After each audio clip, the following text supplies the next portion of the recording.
Fight! Final round.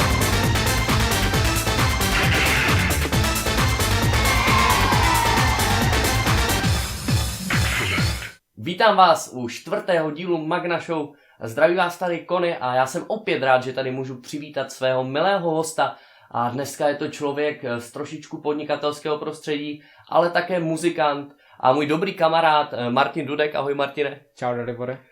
Martin tady dneska hlavně bude zastupovat firmu Alpha Acoustic, s kterou spolupracujeme. Určitě si mnozí z vás všimli, že na našem e-shopu přibyla akustická pěna, konkrétně druh Jehlany 7 cm, ale ještě než se dostaneme k akustické pěně, je tady Zaumer a jeho View on eSport. Vítejte u dalšího View on eSports, kde si shrneme novinky za první měsíc v roce 2017. Celý měsíc byl nabitý novinkami hlavně ze CSGO a proto začneme Hearthstonem. Největší československá multiherní organizace Esuba dokázala přivést skvělý výsledek ze zahraničí ze hry Hearthstone. A teď už honem na CSGO, s jehož novinkami se nám v lednu doslova roztrhl pytel. Dánský celek Astralis ovládl E-League Major jakožto nejprestižnější turnaj letošní zimy. Po strhujícím zápase dokázali porazit Navi, v semifinále Fnatic a v samotném finále si poradili s polskými Virtus Pro. Zasloužené první místo. Český ostrostřelec Oskar hlásí po krátkém hostování návrat opět k Mousy Sports. Uvidíme návrat v plné parádě? Spousta z vás jistě již zaznamenala, že se Valve rozhodlo zlikvidovat mapu Dust 2 z klasického půlu a nahradit ji renovovaným Infernem. Španělská organizace G2 Esports přednedávnem oznámila novou sestavu pro rok 2017. Do týmu přichází trojice bývalých hráčů Envias a sestava si již právem zasloužila přízvisko Super Team. A teď už pojďme na nejošemetnější novinku za poslední měsíc. Slovenský hvězdný tým Extatus předvedl skvělý výkon v kvalifikaci na Intel Extreme Masters do Katovic. Extatus dokázali porazit naprosto všechny soupeře, včetně Flipside Tactics nebo Vega Squadron. To, co však přišlo posléze, nikdo nečekal. Extatus byli z celého turnaje diskvalifikováni kvůli nejmladšímu členovi Frozenovi, který nesplňoval věkové podmínky SL pro zúčastnění se LAN akce. Proč jej však nechali hrát celou kvalifikaci a proč se Flipside Tactics arrogantně vyjádřili k tématu tak, že vyhráli, ale počkali si, až Extatus odehrají celý turnaj? Magna shledává v kauze celou řadu neprofesionálních faktorů, a to jak ze strany Flipside Tactics, tak samotného SL, od kterého bychom to rozhodně neočekávali. Tak, tohle to byl Zaumer a View on eSports. Martine, já se tě nejdřív zeptám, popiš takhle lajkovi, k čemu je akustická pěna dobrá vůbec? Tak akustická pěna je dobrá k tomu, aby si měl v pokoji lepší zvuk než na záchodě. A kde všude se dá použít, kromě záchodu a pokoje? Tak samozřejmě můžeš ji použít v nějakém nahrávacím studiu, používá se běžně v televizních studiích nebo v rádiích, ve zkušebnách, v těch nahrávacích studiích. Prostě všude, kde potřebuješ zlepšit zvuk. Používá se třeba v tantrických salonech. Pokud nechceš, aby ty zvuky při tantrické masáži byly slyšet ven, tak si můžeš akustickou pěnou... To mě zajímalo, jako, jaké zvuky při tantrické masáži. Já jsem nikdy na takové masáži nebyl. Zajdi si. Dobře, tak doporučení pro vás určitě. Tantrická masáž. Tantrická masáž. Přesně tak. Dobře, takže to využití je prakticky neomezené. Na nás se samozřejmě dívá skupinka lidí, kteří streamují tak stejně jako my na svém kanále. Co bys jim takhle doporučil, když chtějí zlepšit akustiku, nebo od kdy to pro ně nějak má smysl? No tak pokud streamuješ a máš mikrofon za 50 korun, tak je ti to vlastně úplně jedno. Ale pokud streamuješ na nějaký lepší mikrofon, třeba jak tady máte vy, nevím, jestli je v záběru nebo není. Asi ne. Ale kdyby tam byl, tak prostě v tu chvíli ty mikrofony už berou více frekvencí, více zvuku a už je tam slyšet i ta ozvěna, která v té místnosti je a je nežádoucí. Pomůže ti ta akustická pěna taky, co se týče odhlučnění té místnosti? Částečně ano, existují speciální pěny právě na to odhlučení, třeba pokud jsi hlasitý ty a nechceš, aby to bylo slyšet dál, nebo pokud máš hlasité sousedy, tak se to dá takhle řešit. ale přímo tahle pěna, kterou máme za sebou, není úplně na odlučení, ale samozřejmě ti s tím i částečně pomůže. Takže částečně zlepší akustiku a částečně odluční Hlavně ten pokoj. ti zlepší akustiku a částečně ti díky tomu i ten pokoj odluční. Jak moc byste pěny doporučili? Je důležité vytapetovat si tou pěnou celý pokoj doslova? No to určitě ne, protože ve chvíli, kdy ty ho vytapetuješ, tak přichází ten problém, že ta místnost je až akusticky mrtvá. Jo, že když bys mluvil do rohu a někdo v té místnosti stál, tak on tě neuslyší, protože v tom rohu se ten tvůj hlas ztratí. Takže mnohem lepší je třeba v té místnosti začít s nějakými, třeba kdyby jsme byli na stropě, tak nějakých 50-60%, plus třeba vylepit si takhle jednu stěnu. Samozřejmě v té místnosti máš i další předměty, jako třeba gauč, koberec a ty ti potom pomáhají. Martine, já jsem tak jako probrouzdával ten trh s akustickou pěnou a všiml jsem si, že se prodávají takové, řeknu, levné varianty té pěny. Bavím se třeba o cenách za tu pěnu, která vypadá úplně stejně jako tu, kterou tu máme my. Třeba kolem 200 za metr čtvereční. To se nějak liší, nebo vy máte nějakou atestaci, nebo vaše pěna je něčím lepší? Co bys řekl tady k těmhle výrobkům, které se pohybují v téhle relaci?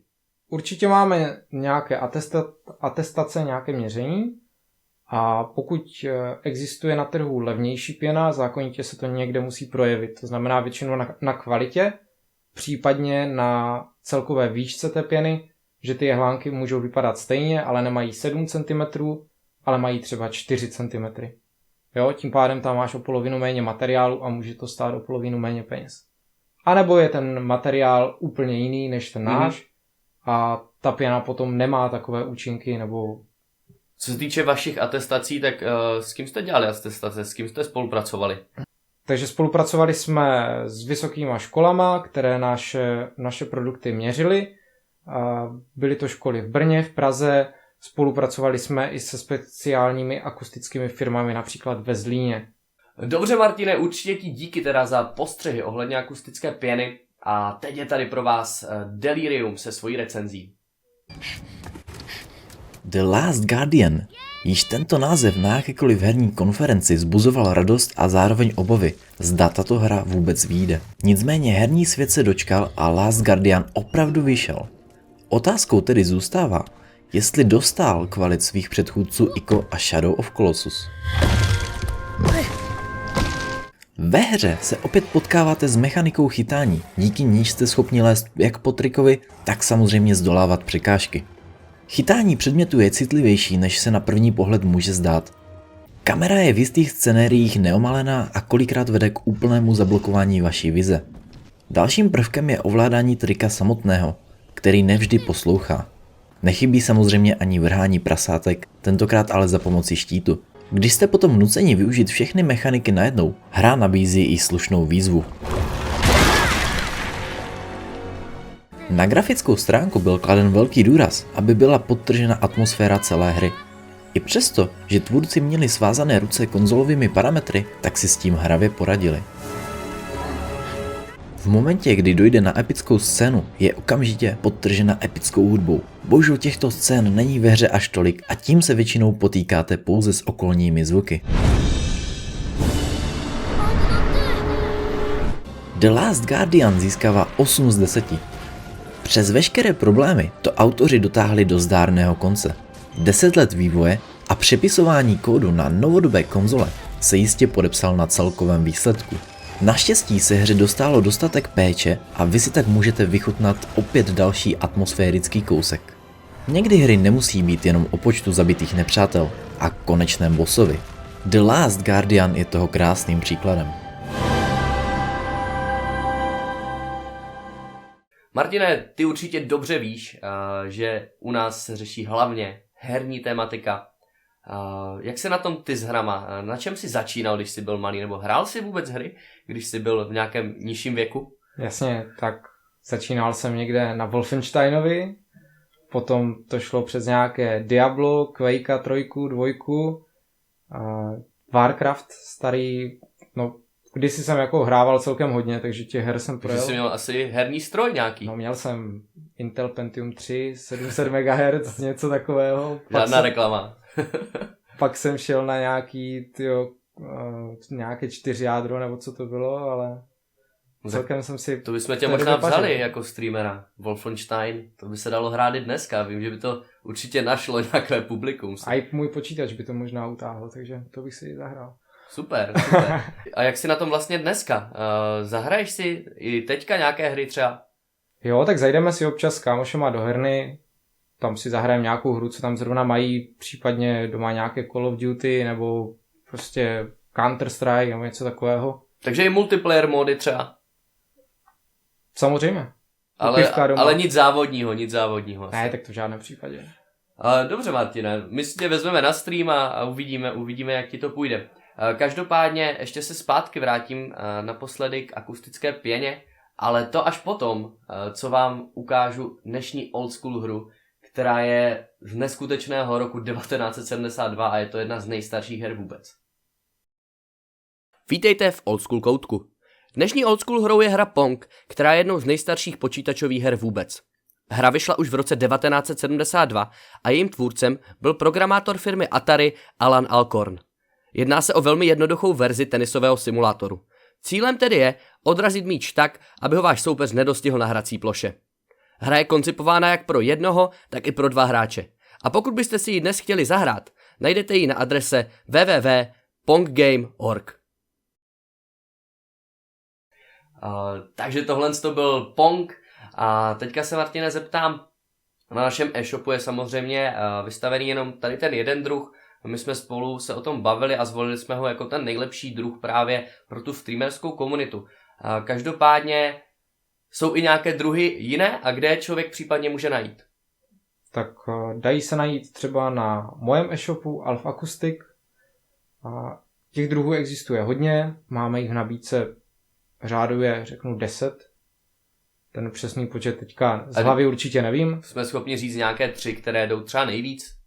Tak nejvíce jdou tady samozřejmě jehlánky, potom sinus, který je menší a případně komplety, které kombinují vlastně více tady z těch tvarů a tím pádem i více frekvencí pohlcujou. Navíc jsou docela estetické, to musím říct. To je pravda.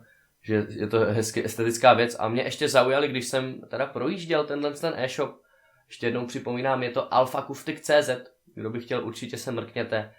Zaujaly mě basové pasti. Prosím tě, k čemu jsou basové pasti? To mě strašně zajímá. Basové pasti slouží k tomu, pokud máš v místnosti třeba subwoofer a basy se většinou, nebo fyzikálně se ti kumulujou v rozích a proto, abys tu místnost neměl přebasovanou, tak proto se používají právě basové pasti. V domácnostech to není až tak standardní prvek, je to spíše pro nějaké poslechové místnosti nebo hudební studia, ale jsou i lidi, kteří si basové pasti objednávají jenom proto, že se jim líbí. Takže jestli poslouchám techno, je basová past přesně pro mě? Dalo by se říct. Martine, já ti chci určitě poděkovat za to, že jsi byl dneska naším hostem. Bylo to hrozně příjemné povídání a doufám, že se uvidíme ještě někdy jindy a že naše spolupráce bude pokračovat. A s tímto se vlastně loučíme už tady s tím 4. dílem. Doufám, že se vám líbil. Příště tady zase bude jiný moderátor a společně se uvidíme zase za 3 měsíce. Mějte se krásně. Ahoj.